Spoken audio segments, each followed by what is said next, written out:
दोस्तों, अब हम सीखेंगे यहाँ पर पेज बॉक्स के बारे में। यहाँ पर पेज बॉक्स जो है आपका इंसर्ट टैब के अंदर फर्स्ट बॉक्स जो है ये हमारा पेज बॉक्स है, या फिर आप बोल सकते हैं पेज ग्रुप। ठीक है, इसको तो किस तरीके से यूज़ करना है, सबसे पहला ऑप्शन इसके अंदर आता है हमारा कवर पेज। कवर पेज के बारे में बहुत सारे लोग जानते होंगे। जब भी हम देखिए, हर एक बुक का कवर होता है, ठीक है, और कवर से ही उस बुक के बारे में हमें थोड़ा सा पता चलता है कि किस तरीके से और क्या कंटेंट इसके अंदर होगा। और कवर पेज अगर अट्रैक्टिव बना रखा है, कवर पेज काफ़ी अट्रैक्टिव है, तो बुक्स को मतलब लेने के चांसेस और भी बढ़ जाते हैं। बुक्स को लोग ज़्यादा से ज़्यादा लेंगे, उस चीज़ के चांसेस बढ़ जाते हैं, क्योंकि किसी भी चीज़ का जो कवर होता है बाहर का, उसको देख कर ही हम ज़्यादातर इन चीज़ों को डिसाइड करते हैं। तो यहाँ पर कवर पेज के कुछ आपको डिफ़ॉल्ट स्टाइल दिए जाते हैं। सबसे पहले हम यहाँ पर एक पैराग्राफ ले लेंगे। एग्जाम्पल के लिए ये मैंने कोई नोट्स या फिर कुछ भी यहाँ पर टाइप कर लिया है। कवर पेज जो होता है हमेशा आपके डॉक्यूमेंट के स्टार्टिंग पर लगेगा, ध्यान रखिएगा। चाहे आपने 25 पेज ले रखे हो, 30 पेज ले रखे हो, 35 पेज ले रखे हो, जो कवर पेज आपका आएगा बाय डिफ़ॉल्ट ऑटोमेटिक वो स्टार्टिंग के पेज पर आएगा। ठीक है, फर्स्ट वाले पेज पर आपका लग के आएगा। यहाँ पर कवर पेज ऑप्शन पे आप क्लिक करेंगे। जैसे ही यहाँ पर आप क्लिक करते हैं, आपको कुछ यहाँ पर डिफ़ॉल्ट स्टाइल मिल जाएंगे। ये सारे आपके कुछ डिफ़ॉल्ट स्टाइल है यहाँ पर। अभी इनमें से कोई एक स्टाइल आप ले लीजिए और आप खुद से ही बना सकते हैं। आपको टेक्स्ट बॉक्स, ये सारी चीज़ें आपको इस एम एस वर्ड के कंप्लीट कोर्स में मैं बताऊंगा धीरे धीरे करके। और अगर आपने एम एस वर्ड का ये कंप्लीट वीडियो देख लिया, तो इसके बाद आपको कोई भी डाउट एम एस वर्ड के अंदर नहीं रह जाएगा।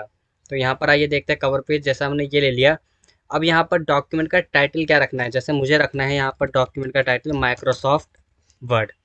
अब जैसे इसको बोल्ड करना है, तो बोल्ड का मैंने आपको बता रखा है, आप किस तरह से बोल्ड कर सकते हैं।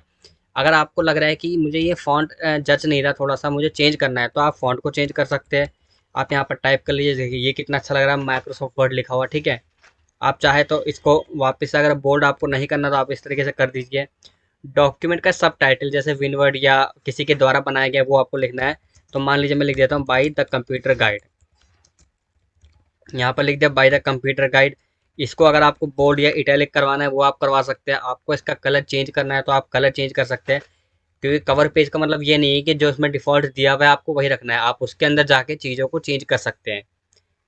अब यहाँ पर आप थोड़ा सा और नीचे आएंगे तो यहाँ पर आपको देखने को मिलेगा डेट, कंपनी नेम और कंपनी एड्रेस। ठीक है, तो डेट फॉर एग्जांपल के लिए आप डाल सकते हैं, जो भी आपको डेट डालनी है यहाँ से आपको एक डेट पिकर मिल जाएगा। हमने आज की डेट यहाँ पर डाल दी है। कंपनी नेम में मान लीजिए मैं अपने यूट्यूब चैनल का ही नाम डालना चाहता हूँ, तो यहाँ पर द कंप्यूटर गाइड हम वापस से लिख देंगे। और कंपनी एड्रेस मुझे बस यहाँ पर न्यू दिल्ली लिख करके लिखना है, तो वो आप लिख सकते हैं। जो भी आपको लिखना है, मतलब कंपलसरी नहीं कि आप यही चीज़ें लिखें, आप इसकी जगह कुछ चीज़ें चेंज भी कर सकते हैं। ये 3 चीज़ें हमने नीचे लिख दी और बाकी चीज़ें हमने ऊपर लिख रखी है, ठीक है। और जो यहाँ पर एरिया स्पेस आपको दिखाई दे रहा है, यहाँ पर आप चाहे तो कोई भी पिक्चर उठा के लगा सकते हैं अपने कवर पेज से रिलेटेड। जो आपका टाइटल है, जिस चीज़ के ऊपर आप टॉपिक के ऊपर नोट्स या जो भी आप चीज़ें बना रहे हैं, उससे रिलेटेड कोई भी आप यहाँ पर पिक्चर लगा सकते हैं।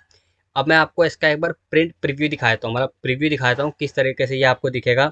तो इसके लिए आपको अपने कीबोर्ड से प्रेस करना है कंट्रोल प्लस F2, या फिर आप कंट्रोल पी भी कर सकते हैं। जैसे हमने यहाँ पर कंट्रोल पी प्रेस किया, तो आप देखेंगे यहाँ पर इस तरीके से ये कवर पेज जो है आपको प्रीव्यू दिखाई दे रहा है। इसके अंदर आप बॉर्डर ऐड कर सकते हैं, कलर ऐड कर सकते हैं, कुछ और चीज़ें आपको लगता है कि मुझे अपना ऐड करना है, कुछ एक्स्ट्रा टेक्स्ट, तो वो आप ऐड कर सकते हैं, ठीक है। स्टाइलिश बॉर्डर दे सकते हैं, तो कवर पेज को आप और भी अच्छा यहाँ पर बना सकते हैं। सेकेंड ऑप्शन हमारा इसके अंदर आता है, आप देखेंगे ब्लैंक पेज। तो आप देख सकते हैं कि ऊपर एक कवर पेज है और ये एक पेज आ गया। अब मुझे कवर पेज और जो मैंने टाइप कर रखा अपना पैराग्राफ, इसके बीच में मुझे एक ब्लैंक पेज की आवश्यकता है। तो उस ब्लैंक पेज को लेने के लिए आपको करना क्या होता है, हमारी कंडीशन सिर्फ इतनी सी होती है यहाँ पर, कि जहाँ पर आप अपना कर्सर रखेंगे, अगर आपका कर्सर किसी पेज के अप साइड में है, मतलब अप पोजिशन में है, तो आपका ब्लैंक पेज अप में आएगा, अदरवाइज आपका ब्लैंक पेज डाउन में आएगा। जैसे मैंने यहाँ पर वीडियो पे रखा, अब देखिए ये पैराग्राफ की अप साइड है मेरी, मतलब स्टार्टिंग पे ही रखा हुआ है। तो जो मेरा पेज आएगा ब्लैंक पेज, वो इस पर्टिकुलर पैराग्राफ जो हमने लिया है जिस पेज पर, उसके अप में आएगा, उसके ऊपर आपका ब्लैंक पेज एक आ जाएगा, ठीक है। और कवर पेज के वो नीचे आएगा। यहाँ पर ब्लैंक पेज पे हम क्लिक करेंगे, तो आप देखेंगे कि आपके सामने एक ब्लैंक पेज आ गया है, और ये आप देखिए सही जगह पे, जहाँ पे हमें चाहिए था वहाँ पर हमारा ये ब्लैंक पेज आया है। आप इसको डिलीट करना चाहते हैं तो आपको डिलीट की प्रेस करनी है, 2 बार आप करेंगे तो आपका ये डिलीट हो जाएगा। लास्ट ऑप्शन हमारा जो है पेज ग्रुप के अंदर, वो है पेज ब्रेक। पेज ब्रेक का यूज़ हम करते हैं जब अगर कहीं पर आपको पर्टिकुलर पेज को ब्रेक करना है दो अलग अलग भाग में, ठीक है। जैसे आपने टेबल बनाई है और टेबल से आपको स्प्लिट कर देना है अगले पार्ट पे, या फिर जैसे मान लीजिए मुझे अभी 2 पैराग्राफ तो चाहिए इसी पेज पर, थर्ड पैराग्राफ से मुझे अगले पेज पर शो करवाना है। तो थर्ड पैराग्राफ के पास आपको कर्सर रखना है और आपको पेज ब्रेक पे क्लिक कर देना है। इसका कीबोर्ड शॉर्टकट है कंट्रोल प्लस एंटर, ध्यान रखिएगा इसका कीबोर्ड शॉर्टकट है कंट्रोल प्लस एंटर। जैसे आप यहाँ पर क्लिक करेंगे पेज ब्रेक के ऊपर, तो आप देखेंगे कि आपका पेज वहाँ से ब्रेक हो चुका है।